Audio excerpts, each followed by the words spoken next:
Kapag marami kayong maliliit na insektong nakita sa inyong ubasan, kailangan maggamit kayo ng ganito, fly paper.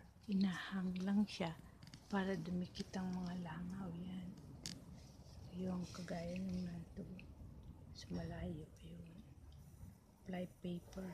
Saka meron kayo dapat na ganito, nabibili sa Divisoria. Ite-turn on nyo, push lang pataas, tapos pipindutin nyo para yung mga gamo-gamo na nakadikit sa mga ayan, kasi naakyat to ng mga kutong lupa. Yung kutong lupa, dumadapo yan sa mga kutong lupa, dumadapo sa mga bulok na yung mga nahulog ng mga nahulog ng mga prutas. Yan, dami nila. Yan, minsan makikita nyo rin sa mga store ng mga walang panghuli ng lamok at langaw.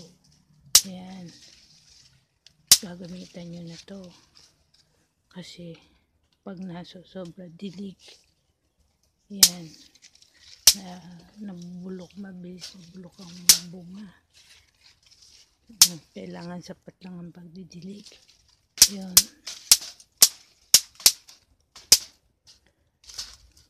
So kapag naakyat kasi ng kutong lupa, nabubulok ang mga ubas, kumakatas, kaya gustong gusto yan ng mga langaw, yung matamis pati langgam.